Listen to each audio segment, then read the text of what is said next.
She was just a broke Brooklyn waitress with a second-hand dress and a dying brother, until one night, she was thrown out of a billionaire gala and rescued by the CEO himself, by pretending to be his wife. What started as a lie turned into a bond that would change 3 lives forever.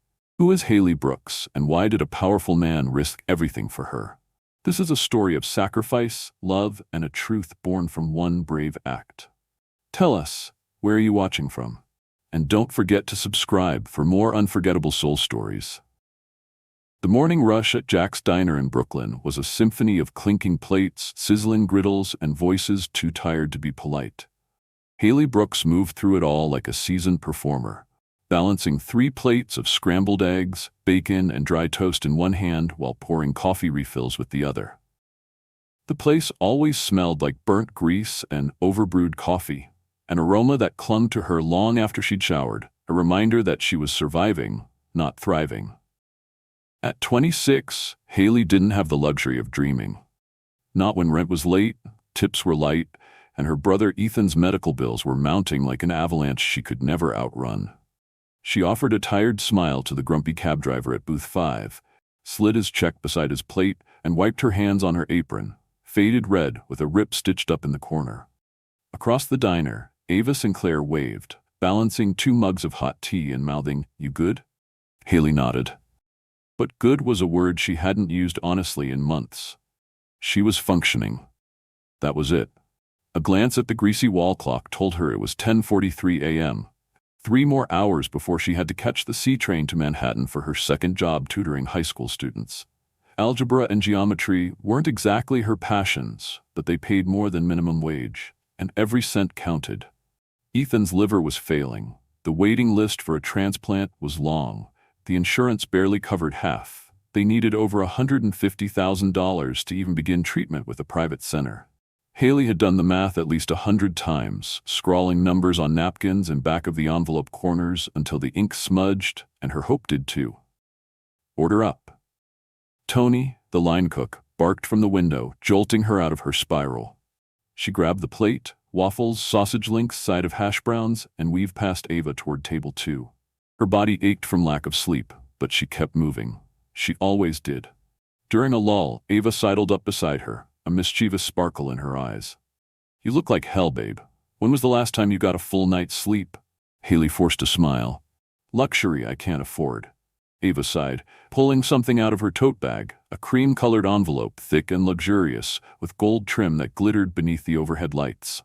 "Then maybe it's time you did. Here." Haley blinked, confused, as she took the envelope.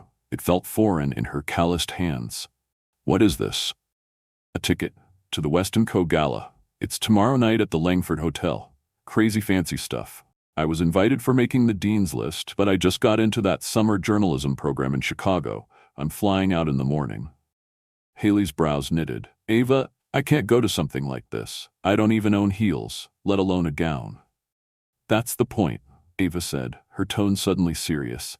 "You always talk about saving Ethan. Well, this gala is full of people who throw money at causes to make themselves feel better. Maybe, just maybe, one of them might listen."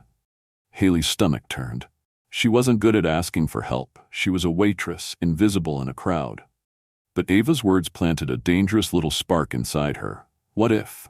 What if one conversation could change everything? "I wouldn't know what to say," she murmured. "Then don't say anything. Just be there. Show up. That's all you have to do. The ticket's in my name, but no one checks ID. Just walk in like you belong." Haley hesitated, fingers grazing the golden edge of the envelope. She had walked into 100 battles for Ethan, but this was different. This was a ballroom, not a hospital. But her brother was running out of time, and so was she. Her heart beat faster as she slid the invitation into her apron pocket, next to her notepad and order stubs. "Fine," she said quietly, "but if I trip over someone's designer heels and die, I'm haunting you." Ava grinned. "Deal." The Langford Hotel looked like something pulled from a dream. Golden lights glowing behind tall glass doors, marble columns gleaming beneath crystal chandeliers, and valets in black suits opening doors for women in floor-length gowns that sparkled like stardust. Haley Brooks stood frozen on the sidewalk, her thrifted navy blue dress clinging awkwardly to her frame, the hemline uneven and the waist held together by a safety pin.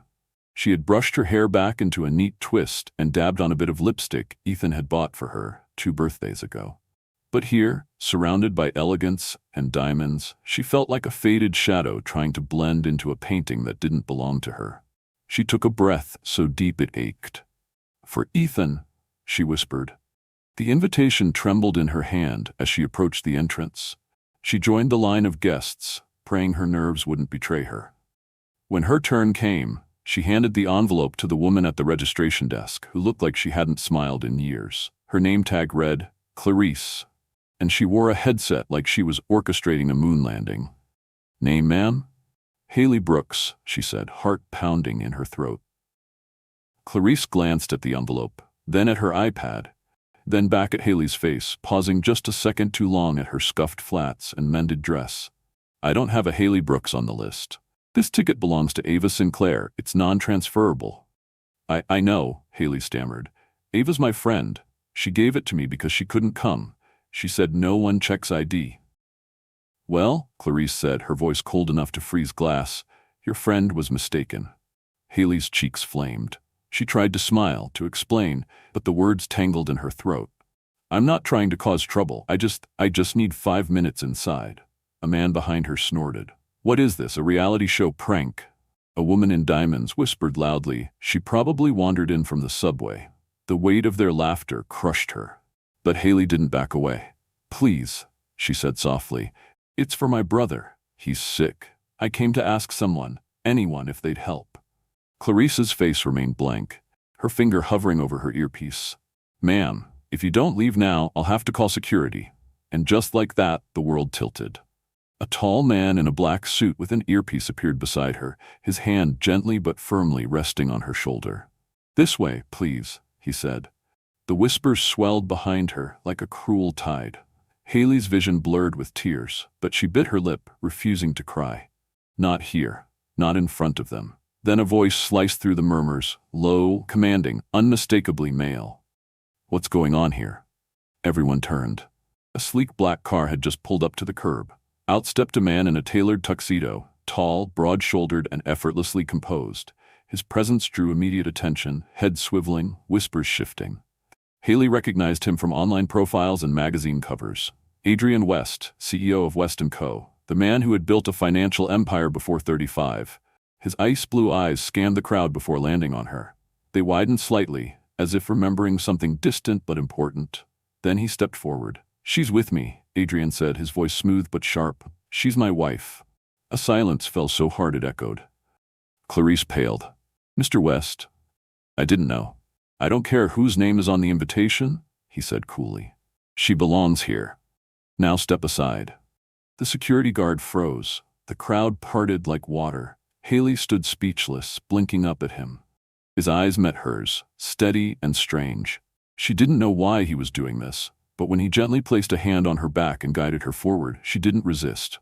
Together, they walked past the velvet ropes and through the grand glass doors. And just like that, Haley Brooks stepped into a world that had tried to push her out, holding a lie she didn't understand, next to a man she'd never met. Inside the Langford's grand ballroom, chandeliers shimmered like falling stars, and violins swelled in delicate harmony. Haley's breath caught as she followed Adrien West through the crowd. Guests sipped champagne from crystal flutes, laughing under golden light, their glittering gowns and designer tuxedos painting a world she'd only seen in movies. Her thrifted dress suddenly felt heavier, her safety-pinned waistline more exposed. But Adrien didn't flinch. He walked with practiced ease, his hand steady on her back like a silent reassurance. "You're safe. You're mine. At least for now." They slipped through a side door into a quiet lounge, the noise of the gala muffled by thick velvet curtains. A fireplace crackled in the corner, casting a warm glow over polished mahogany and soft leather chairs. Haley stood frozen near the entrance, clutching her handbag like armor. Adrien turned to her, his voice softer now. "I owe you an explanation." She blinked. "Yes, that would be nice." He ran a hand through his dark hair and let out a breath. "We've met before, 2 years ago. Prospect Park. My son Noah went into anaphylactic shock. You were there. You found his EpiPen in his bag and saved his life." Her heart stuttered. A memory stirred, a summer day, a boy collapsing on the grass, the desperate search through a tiny backpack, the adrenaline rush of the EpiPen click. A man screaming, helpless. "That was your son?" Adrien nodded. "Noah wouldn't be alive without you. I tried to find you afterward, but you disappeared." "I didn't want recognition," she said quietly. "I just did what anyone would have done." He gave a small, humorless smile. "You don't know New York very well, do you?" She let out a breathless laugh, her nerves unraveling. "Not the parts with champagne and chandeliers." "I saw you tonight," Adrien continued, stepping closer. "I saw how they treated you, like you didn't belong, and I remembered that moment in the park, how you didn't hesitate, how calm you were. I knew I had to step in." Haley's eyes narrowed. "By saying I'm your wife?" It was the quickest way to shut them up. She shook her head, a strange smile tugging at her lips. "That's wildly illegal, you know." "I figured you'd forgive me," he said with a glimmer of something like charm. She sat on the edge of a leather sofa, setting down her bag, her voice quieter now. "I didn't come here to crash a party. I came because my brother, Ethan, needs a liver transplant. I was hoping to find someone, anyone, who might listen. Ava thought this gala might help." She swallowed. "But I don't belong here." Adrien sat across from her, his posture suddenly less executive, more human. "You belonged the moment you saved my son." She looked down, her fingers tracing the frayed edge of her dress. "I didn't come here for pity either. I want to do this on my own." "I understand," he said, "which is why I'm offering something else." She glanced up. "Noah needs someone after preschool. His current nanny is retiring next month. But he already adores you. If you're willing, I'd like to offer you the job." Haley stared at him. "You're serious? You'd live on my estate, I'll pay well, enough to help you save, support Ethan, and be part of Noah's life. He talks about that day in the park constantly. You've already made an impact." She leaned back, her mind spinning. A job, security, a chance to help her brother without begging. It wasn't a fairy tale, it was a lifeline. "And if I say yes," she asked cautiously, "then tomorrow I'll send a car, we'll make it official." She hesitated only a second longer, then nodded. "I'll try for Noah." Adrien smiled for real this time, and it softened every line of his sharp features. "Then we have a deal." As they returned to the ballroom, shoulder to shoulder, the violin's music swelled once more. Haley felt something unfamiliar stir in her chest.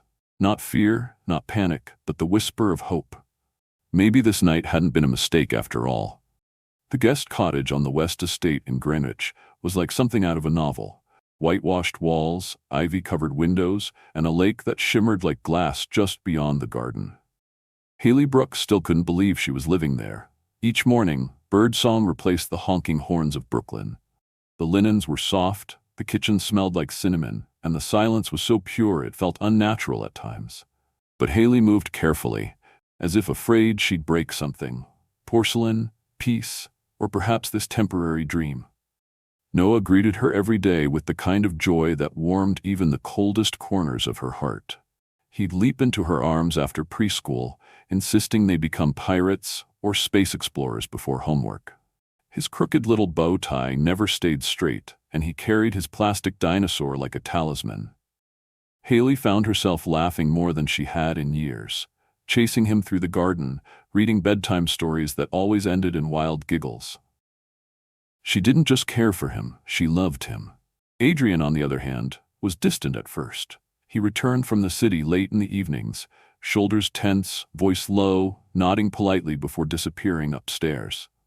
But sometimes she'd catch him watching them, her and Noah, through the doorway. Just watching, not with suspicion, but something else, something he hadn't let himself feel in a long time. One Friday evening, mist hung low over the estate like a soft secret. Haley was wiping flour from the counter. Noah had insisted they bake cookies, and most of them were burnt. When she turned and found Adrien standing in the kitchen doorway, sleeves rolled up, no jacket, a slight smirk on his lips. "You didn't need to clean this," he said, eyeing the flour-streaked counter and the tray of overly browned cookies. "We have a housekeeper, you know." "I know," Haley replied, brushing flour from her apron. "But Noah wanted to bake something for you. He said chocolate chip is your favorite." Adrien raised an eyebrow, picked up one of the cookies, and took a bite. He winced dramatically. He lied. Haley laughed, truly laughed, and it made something shift in the room. The weight lifted for a moment. "Stay for dinner?" he asked, more tentative than commanding. "I ordered from this little Italian place down the road. Noah will be disappointed if you vanish." She nodded, surprised by how easy it felt. They ate at the long oak table, plates of pasta between them, the chandelier above casting a soft, warm glow. Midway through, Noah wandered in half asleep, climbed into Haley's lap, and babbled about space monsters. She held him close as he drifted off. Adrien watched in silence, then quietly carried Noah upstairs. When he returned, he poured them each a glass of wine and leaned against the counter. "He's different with you," he said. "Happier, safer." Haley sipped the wine, feeling its warmth. "I get him," she said quietly. "After our parents died, my brother and I, we had to figure everything out alone. Ethan gave up everything for me. Now he's sick, and I'm scared I won't be enough." Adrien didn't respond right away. His jaw clenched, then relaxed. "I know that feeling. When my marriage ended, it wasn't just paperwork. It fractured everything. Noah stopped laughing, stopped trusting. I tried to fix it with toys and tutors, but it wasn't what he needed." He looked at her, eyes softer now. "Then you walked in, and he started smiling again." Haley looked away, her throat tight. "I'm just trying to do what feels right." Adrien stepped closer, his voice low. "You are." Their eyes met, and for a moment the room quieted around them. No chandeliers, no headlines, no walls. Just two people, scarred and tired, seeing something familiar in each other. When Haley finally returned to the cottage that night, the moonlight followed her through the window. She couldn't name what had changed, but she knew something had. The walls she'd built around her heart had cracked, just slightly. And she wondered, maybe this wasn't just a job. Maybe, for the first time in a long time, she was starting to belong. Trouble came wrapped in red silk and high heels. It was a Friday morning, and Haley had just knelt to tie Noah's shoelaces outside his preschool when a sleek, black SUV pulled up to the curb. The door swung open with practiced grace, and out stepped a woman whose presence turned heads like a thunderclap. Golden hair perfectly curled, designer sunglasses perched on a sharp nose, and a smile that could slice through steel. Her stilettos clicked against the pavement like the ticking of a countdown. "You must be the girl I've heard so much about," the woman said, removing her glasses with a dramatic flair. Haley stood up slowly, her fingers still knotted around Noah's laces. "Can I help you?" "I'm Celeste Maddox," the woman said smoothly. "Daniel's former companion, and the daughter of Weston Co.'s largest shareholder. I thought I'd see what all the noise was about for myself." Haley straightened, jaw tightening. "Nice to meet you. I'm just here to drop off Noah." Celeste's smile didn't waver, but her eyes narrowed like a blade. "Oh, I know who you are, the waitress turned leave-in nanny. Your little story's all over page 6. Charming, really. Like a Cinderella knockoff." She stepped closer. "Let's get something clear, sweetheart. Daniel might be enchanted, but I'm not. I've seen women like you climb the ladder with tears and soft smiles. But here's the thing, none of them last." Haley's face flushed, but she stayed calm, her voice low and steady. "I'm not climbing anything. I'm here for Noah." Celeste laughed, sharp and cruel. "For Noah? Please, you think we don't know what you're doing? Living on the estate, cozying up with Daniel, playing house? It's only a matter of time before he wakes up and sends you packing. I'm just here to speed that up." Noah tugged at Haley's hand, sensing tension. "Miss Haley, are you okay?" Haley crouched beside him and smiled, her voice soft. "I'm fine, buddy. Let's get you to class." But as she led him inside, her heart thudded with fury. The encounter replayed in her mind all afternoon. Back at the cottage, she tried to shake it off, but it clung to her like static. That evening, when she opened her phone, the screen lit up with a storm. Headlines flashing her name beside Adrien's, speculation swirling like smoke. Waitress or wife, Adrien West's mystery woman revealed. There was a photo, blurry but damning, of her and Adrien at the Gala, walking side by side. The comments were worse. "She's using the kid. Classic gold digger move." Haley's stomach twisted. Up at the main house, she heard Adrien's voice raised for the first time. "This is ridiculous. I don't care what the board thinks. Shut it down or I'll sue every last one of them." She hovered in the hallway as he stormed out of his office, his eyes finding her immediately. "You saw it?" Haley nodded. I'm sorry, he said, tone softer now. None of this is your fault. But it is, she whispered. I never should have stayed. I didn't think it would get this far. Adrien stepped forward. You think I regret it? That I regret you? Haley's voice cracked. It's hurting your company, your reputation. Noah. Adrien's gaze turned fierce. Celeste doesn't get to decide who belongs in my life. You make Noah laugh again. You make this house feel like home again. But I'm not part of your world, Adrien, she said, and I'm tired of pretending I am. That night, while the estate lay in silence, Haley packed a small bag. She wrote a note on hotel stationery with shaking hands. Thank you for giving Ethan and me something we hadn't felt in a long time. Family. But I can't be the storm in your life. Tell Noah I love him. Haley. She slipped out into the night, boarding a bus back to Brooklyn. As the lights of Connecticut faded behind her, she pressed her hand to her chest and wondered if walking away from them meant she'd also walked away from something she might never find again. Sometimes, the most powerful journeys begin with a simple act of courage, showing up even when the world tells you that you don't belong. Haley's story is not just about love or a miraculous twist of fate. It's about resilience, about holding on to dignity in the face of humiliation, and about doing everything possible for the people you love, even if it means standing alone in a ballroom full of strangers. From a greasy diner in Brooklyn to the glittering halls of the Langford Hotel, Haley walked a road paved with doubt, fear, and judgment. But she never let pride keep her from fighting for her brother. And even when love came in the most unexpected form, a lie told to protect her, a child who remembered her kindness, and a man who saw her worth, she never stopped being the woman who showed up for others. This story teaches us that true belonging doesn't come from wealth, status, or polished appearances. It comes from kindness, courage, and the quiet strength to keep going when the odds are stacked against you. Sometimes all it takes is one brave step, one open heart, to turn a fleeting moment into a lasting connection. And sometimes, the family we build is stronger than the one we're born into. If you've ever felt unseen, unworthy, or out of place, remember Haley. Remember that even if your name isn't on the list, you still deserve to be heard, to be loved, and to find your place in the world. Let us know where you're watching from in the comments. We'd love to hear from you. And don't forget to subscribe to our channel for more heartfelt, powerful stories like this one. Welcome to the Soul Stories family.